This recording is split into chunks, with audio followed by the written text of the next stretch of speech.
This is a Squiz Kids podcast. Your fresh take on what's happening in the world around you.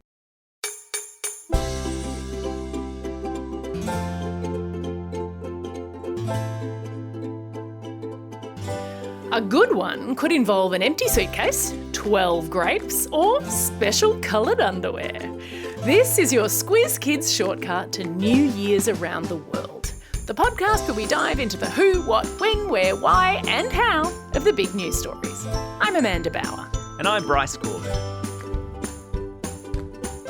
Bryce, depending on where you are in the world this week, you might be partying hard on December 31 or waiting for another date to mark the start of your new year.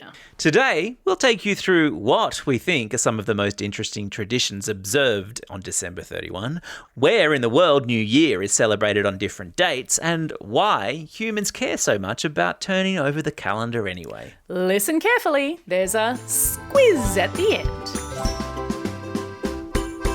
What? Bryce, one of my favourite New Years was spent with Spanish friends, and it was a pretty standard night, you know, delicious food, great company, excellent music, but then at 11:59, all the Spanish people ran around making sure that we all had 12 grapes. What? 12 grapes? What's that about? Well, the traditional belief is that if you eat one for each strike of the clock at 12, you'll have 12 months of good luck in the new year. Oh. There are actually a lot of traditions around the world relating to luck and fortune in the new year. So in the Philippines, there are a lot of round decorations at New Year with that circle symbolising coins and meaning that you'll have good luck with money. Right. So it's common for people to wear polka dots for the same reason.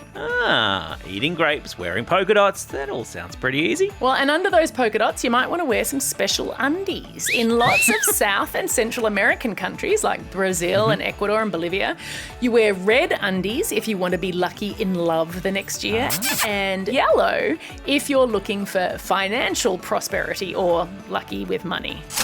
I absolutely love that one. I reckon my favourite one though, Bryce, is the Colombian tradition of walking around the block at midnight carrying an empty suitcase. And that's in the hope of guaranteeing a year full of travel and adventure.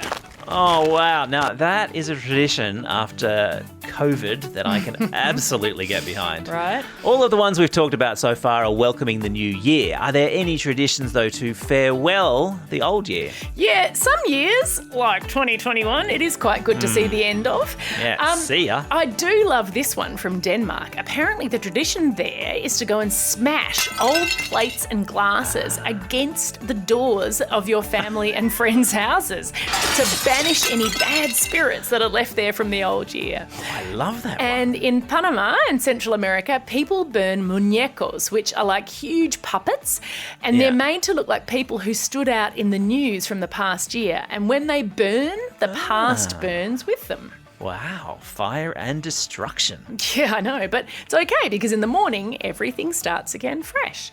So in Greece, on New Year's Eve, families pick up an onion on the way home from church and hang it over their doorway. And in the morning, parents wake up their kids by tapping them on the head with the onion. Why an onion? Well, think about an onion. Even if you leave it alone without any water, without any soil, it actually sends out roots and grows. Right. So ever since ancient times in Greece, onions have been seen as a symbol of growth and rebirth. And so that New Year's Eve onion symbolises growth and health for the family in the coming year. Wow, so many great traditions, even being doofed on the head by an onion. And we haven't even touched on the fireworks or the resolutions. But not every country and culture celebrates the start of a new year on January 1. Where in the world can we travel to experience a different new year? Where?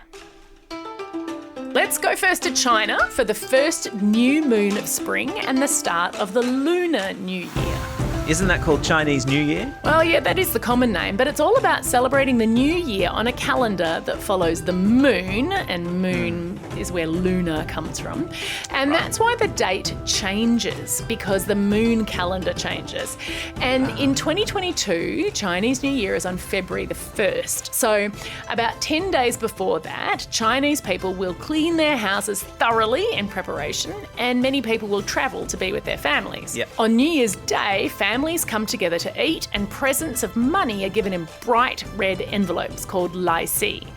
Now, red is a colour that you'll see a lot of because there's an old legend that a scary beast called Nian would come to scare humans on New Year's Day. Yeah. But Nian was afraid of the colour red and of loud noises, which is why Lunar New Year involves lots of loud, popping firecrackers and red. Awesome. Like in Chinatown, they have the dancing dragon and those firecrackers. It's an Exactly, all that incredibly loud popping noise.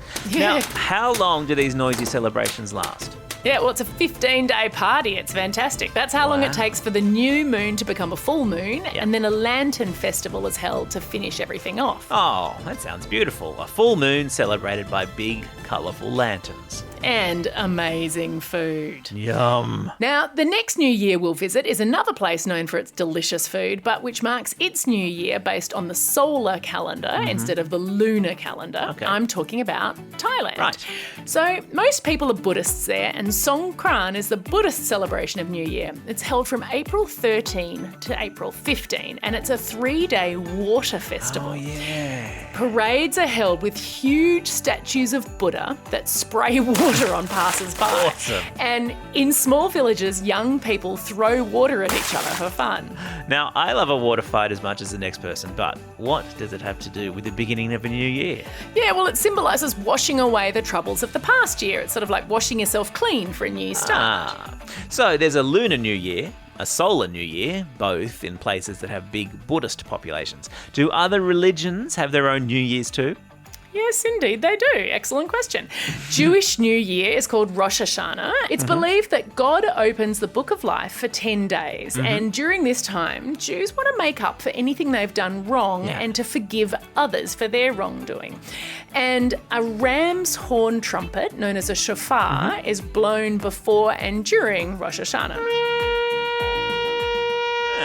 And of course, the Islamic lunar calendar only has 354 or 355 days compared with the 365 days on the Gregorian calendar, which is the one that we know and use. So, when do they celebrate the beginning of a new year? Well, it's the first day of the month of Muharram, which is the first month of the Islamic year. But, Bryce, if we want to get real bang for our New Year's buck, we should probably travel to India. Oh, yes, please. Where there are multiple New Year's celebrations in the different regions and religions. I counted at least 25. Whoa, we would be busy celebrating if we went to every one, which makes me wonder, why do so many cultures and communities care about the beginning of a new year?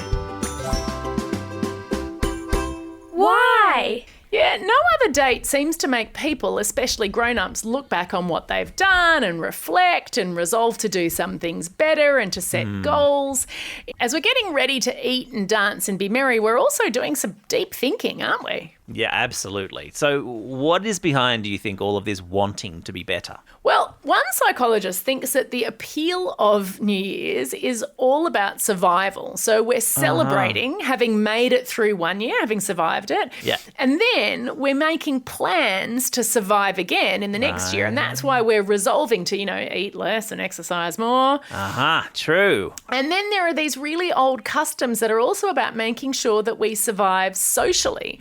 So, we talked about the Jewish New Year tradition of forgiveness. Yeah. And in Scotland, for centuries, people have gone first footing in the new year. So they're entering their neighbours' and friends' houses for the first time and wishing them well. Happy New Year. Sort of starting positively. Humans do depend on each other for survival. And so part of many New Year's traditions are making nice with other people. Oh, nice. Forgiveness, kindness, health, happiness, good luck, travel.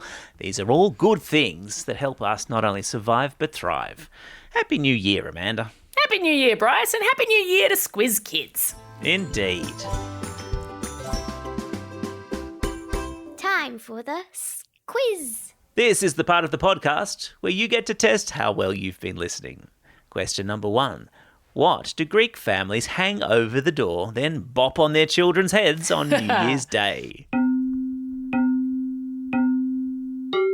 That's right, it's an onion. Question number 2. What colour undies do people in South and Central America wear for New Year's good luck? That's right, it's red for love or yellow for money. Question number 3. Huge Buddha statues spray what on people during the Thai celebrations of Songkran? You got it, it's water. That's all we have time for today. Thanks for joining us as we explored the who, what, how, where, when and why of New Year's around the world. And as we say every day on Squiz Kids Today podcast, now get out there and have a most excellent day. Over and out.